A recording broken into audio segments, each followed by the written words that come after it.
प्रीति PCS के इस नए एपिसोड में आपका स्वागत है। आज का टॉपिक है बीपीएससी 17th की तैयारी कैसे करें। हमारा एग्ज़ाम डेट आ गया है। बीपीएससी के चेयरमैन ने बता दिया है कि हर साल प्रीलिम्स की परीक्षा होगी 30 सितंबर को। तो 30 सितंबर 2024 को हमारा बीपीएससी होना है, 17th बीपीएससी। तो अब इसकी स्ट्रेटजी क्या हो, कैसे तैयारी करना है, इस पे चर्चा करते हैं। हमने 5 ऑप्शन वाला भी एग्ज़ाम दे के देख लिया, उसको कैसे सॉल्व करना है वो भी हमें आ गया। फिर 68 में जो उसने पैटर्न चेंज किया, एक इनमें से कोई नहीं, एक से अधिक, 3 ऑप्शन करके। फिर इस बार जो 69th बीपीएससी हुआ उसको यूपीएससी की तरह उसमें स्टेटमेंट वाला कि एक दो स्टेटमेंट दे के फिर एक सही है, एक और दो दोनों सही है, इस तरह के।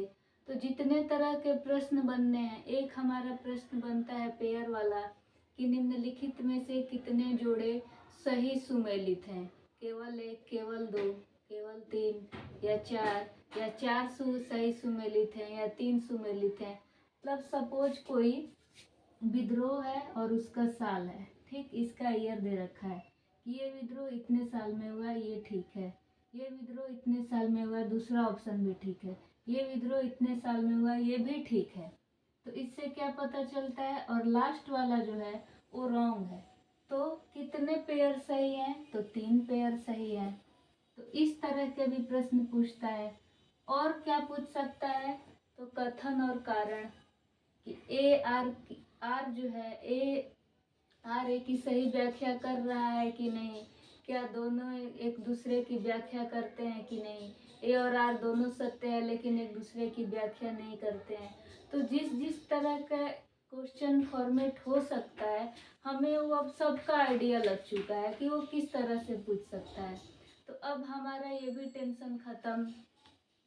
निगेटिव मार्किंग आ गया, इट्स ओके, बहुत अच्छी बात है, कोई दिक्कत नहीं है। तो कंपटीशन देने में मज़ा तभी आता है जब बहुत सारे डाइवर्सिटी हो, मेहनत करनी पड़े बहुत सारा, तो आराम से हो जाएगा। तो सबको पता है कि पहले प्रीलिम्स का एग्ज़ाम होता है, पहले प्री हो गया अपना, फिर इसको पास कर लेते हैं तो हमें मेंस देना होगा, यानी मुख्य परीक्षा देने मिलेगा। मुख्य परीक्षा पास कर लेते हैं तो हमारा साक्षात्कार होगा। साक्षात्कार मीन्स कैसे बोलते हैं, भगवान साक्षात सामने आ जाए, यानी साक्षात्कार मीन्स होता है हमारे अंदर की जो भी भावना है उसको साक्षात कर देना। जो भी मेंबर बैठे हुए हैं और हमसे सवाल कर रहे हैं तो हमारे अंदर की खूबियों को जानना चाहते हैं। नैतिक खूबी कि नैतिकता के तौर पे ये कैसा है, बाकी ये किस तरह के मुद्दों को हैंडल कर सकता है। तभी ऐसे पेपर आया। ऐसे पेपर में क्या होता है, एक संतुलित ऐसे लिखना है ताकि वो हमारे माइंड को जांच सके कि जो जिसने भी ऐसे लिखा है जब वो कॉपी चेक करे तो उसको ये पता चल सके कि इसमें निर्णय लेने की क्षमता है। ये अगर अपने जिले में जाता है या जाती है तो ये एक अच्छा निर्णय ले सकता है। तो ऐसे ला दिया, ठीक। तो प्रीलिम्स में हमें क्या क्या पढ़ना है, तो करेंट अफेयर्स, ठीक है, हिस्ट्री पढ़ना है, जियोग्राफी पढ़ना है, इकोनॉमिक्स पढ़ना है, पॉलिटी पढ़ना है, साइंस एंड टेक पढ़ना है, इन्वायरमेंट पढ़ना है, साइंस पढ़ना है, विज्ञान और तकनीकी ये एक ही में आ गया, साइंस एंड टेक।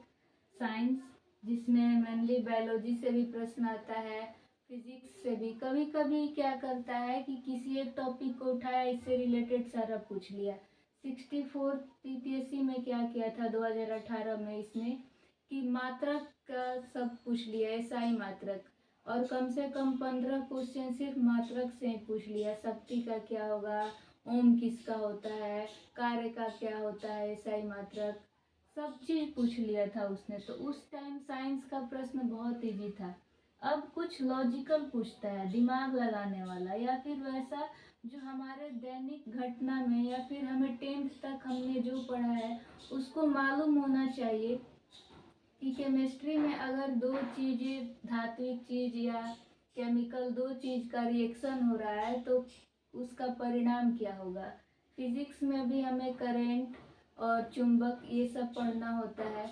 मतलब वो सारी चीज़ें जो हमारे दैनिक जीवन से संबंधित है और उसके बारे में हमें नॉलेज चाहिए, ताकि जब हम अपने किसी भी अनुमंडल, प्रखंड, जहाँ भी हम सेवा दें, हमें इतना आइडिया हो कि हम साइंस से संबंधित अगर कोई घटना घटती है तो उसके बारे में हमें एक सामान्य समझ हो। ठीक है, तो करेंट अफेयर्स में हमारा नेशनल, इंटरनेशनल सब पढ़ना है, यानी विश्व के लेवल पे भी आता है, नेशनल लेवल पे भी आता है और बिहार स्पेशल भी आता है। तो सब अच्छे से पढ़ना है। ठीक, ये अपना करेंट अफेयर्स का हो गया। और 30 से 33 या कभी कभी 35 प्रश्न आ गए यहीं पे करेंट अफेयर्स में। तो अगर हम इसको अच्छे से पढ़ लिए हैं तो यहाँ पे गलती होने की संभावना बहुत कम हो जाती है, क्योंकि ये फैक्चुअल नहीं रहता है। ये करेंट अफेयर्स में जो है वो पूछ लिया, उससे संबंधित कोई फैक्चुअल नॉलेज है तो वो पूछ लिया, तो इसमें गलती होने की संभावना कम होती है। लाइक हिस्ट्री में जो नाम वगैरह रहता है तो कभी कभी कमीशन का भी आंसर गलती रहता है और हम जो किए हुए होते हैं वो सही रहता है, तो कभी कभी वो जब आंसर की रिलीज होता है तो आंसर को डिलीट कर देता है। और सबसे मेन बात, स्किप, जो चीज़ हमें नहीं आ रहा है उसको हमें स्किप करना है। ये कला बहुत इम्पोर्टेंट है। टोटल प्रीलिम्स में 150 का है, सिलेक्शन कितने तक पे हो जाएगा, 96 पे। अगर हम 100 भी मान के चले टारगेट कि मैं हमको कैसे भी 100 लेके आ जाना है, यानी 50 हम छोड़ दे रहे हैं, हमें नहीं आता है। और जिसको मैथ रीजनिंग में दिक्कत है वो मान के चले कि मेरा 140 नंबर का एग्जाम है जीके का और इसमें हमें पास करना है और कैसे भी 100 सही करके आना है, तो 40 को हटा दीजिए आप। और जो नहीं आता है, जिसमें लगता है ना 50-50 हो रहा है ना एलिमिनेट हो रहा है, तो हमें उसको क्या करना है, छोड़ देना है। छोड़ना भी बहुत अच्छा कला होता है। अब ये नहीं कि नहीं मैं और क्वेश्चन छोड़ के आ जाऊँ, ऐसा तो हो ही नहीं सकता, मैंने इतना पढ़ा है।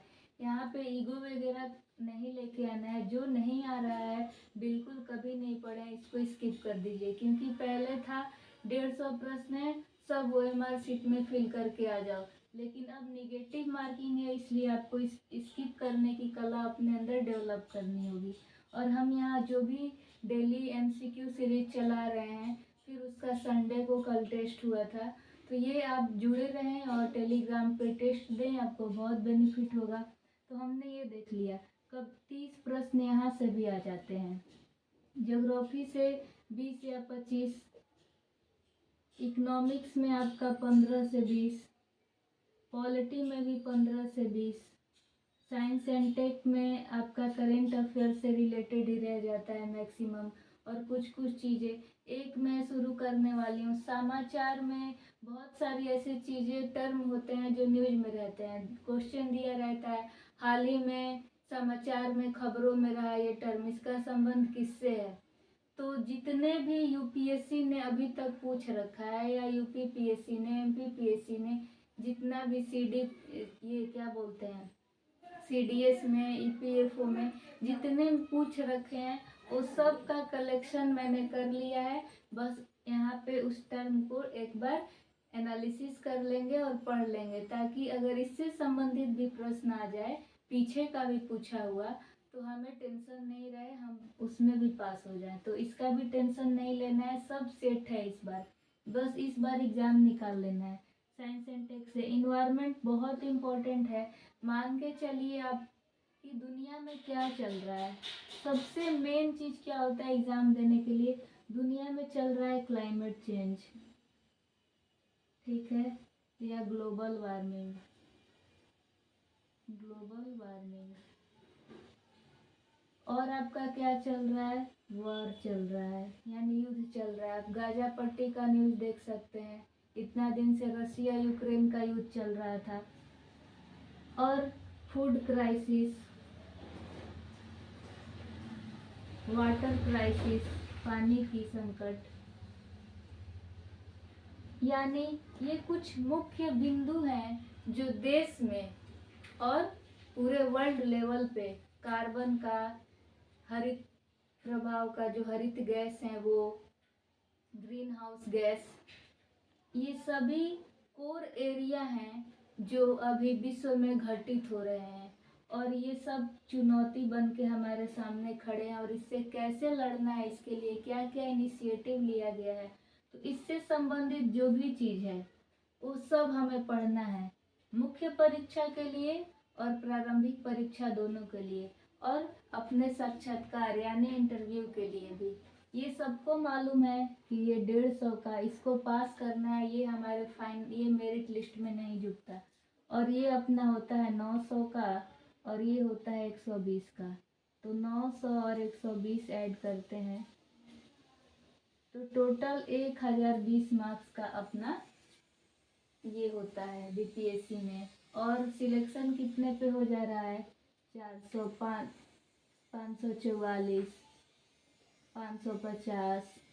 अगर आप 1000 में 500, 550 नहीं ला रहे हैं तो आप फिर तैयारी क्यों कर रहे हैं? या तो आप तैयारी छोड़ दीजिए, आप किसी और चीज़ की तैयारी करिए। और इस बार कितना अच्छा गोल्डन चांस है कि हमें आगे ही मालूम चल गया कि 30 तारीख को एग्ज़ाम होने वाला है। ठीक है, हमारे पास कुल 9 महीने हैं, 9 मंथ्स। अगर हम इस 9 में से 4 कर दें और 5 कर दें, 2 भाग में बांट दें, 4 मंथ और 5 मंथ।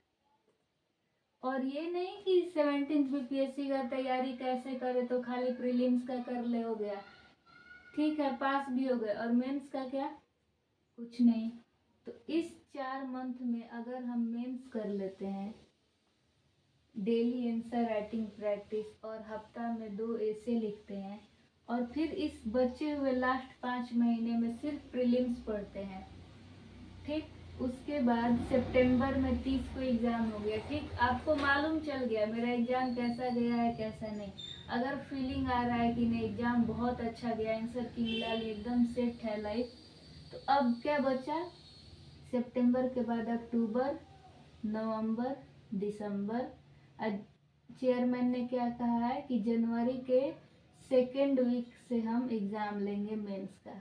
ओके, तो बचा इधर का 4 मंथ, और ये एक, ये एक, ये एक, 4 3 7 महीने। तो मिल गए हमको क्या? 7 महीने मेंस के लिए और 5 महीने प्रीलिम्स के लिए।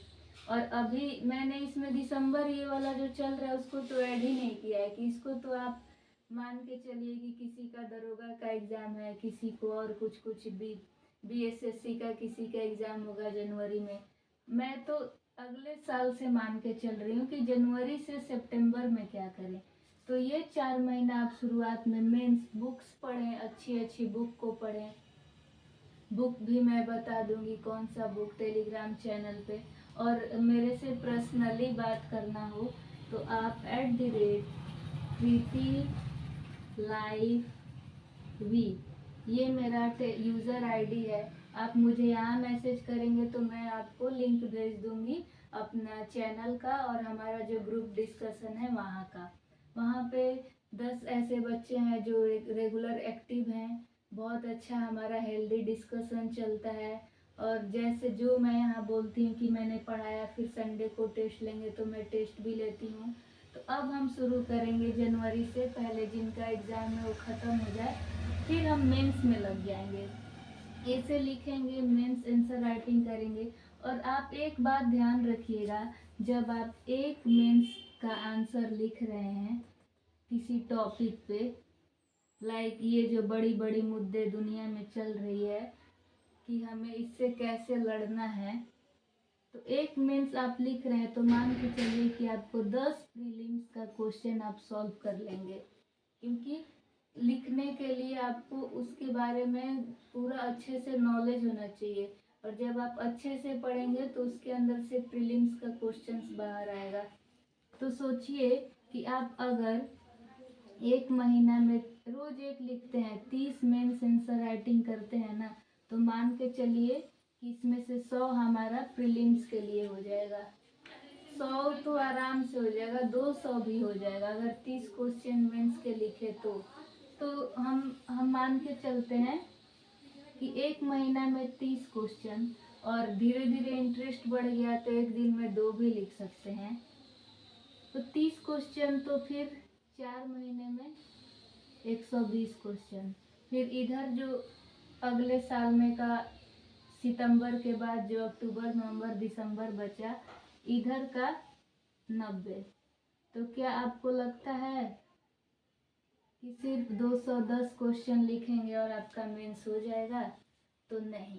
अगर आप बहुत अच्छे स्टूडेंट हैं, आपको लिखने का प्रैक्टिस है, आप पहले से भी तैयारी कर रहे हैं, आप लिखते हैं, आप एक, और ये याद रखिए, लोग बोलते हैं एक दिन में बस एक लिखे ना, तो बहुत अच्छी बात है।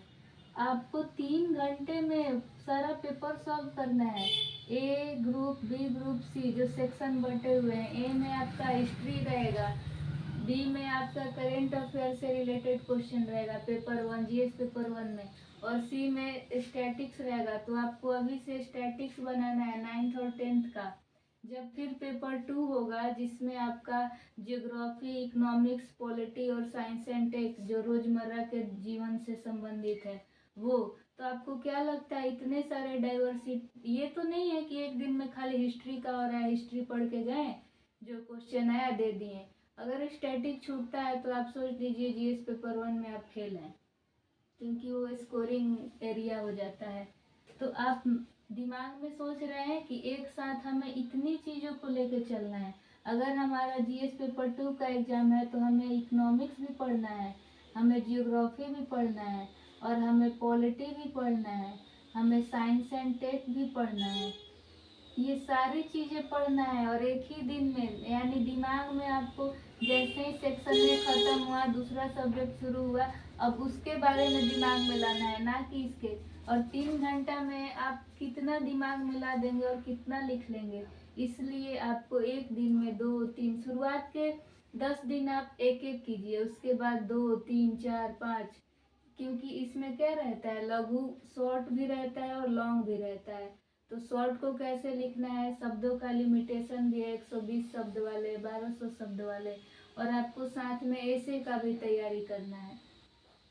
तो आप समझ गए होंगे अच्छे से कि किस तरह से हम अपना टाइम मैनेजमेंट रखें कि हमारा 17th बीपीएससी क्लियर हो जाए। उम्मीद करते हैं कि ये सब देखने के बाद आपको बहुत अच्छा फील आ रहा होगा कि हाँ, हम ऐसे करेंगे तो हम पास हो जाएंगे। और एक चीज़,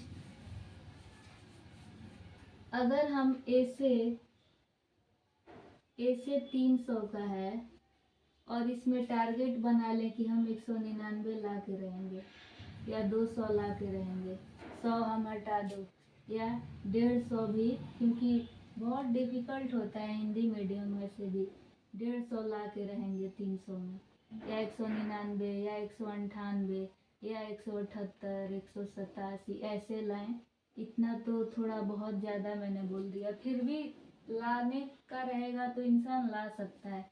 तो अगर हम इस एरिया पे काम करें ऐसे पे, क्योंकि मैक्सिमम लोग क्या करेंगे, जीएस पेपर 1, जीएस पेपर 2 इस पे काम करेंगे कि हमारा प्रीलिम्स में भी हेल्प हो जाएगा, मेंस में भी हेल्प हो जाएगा।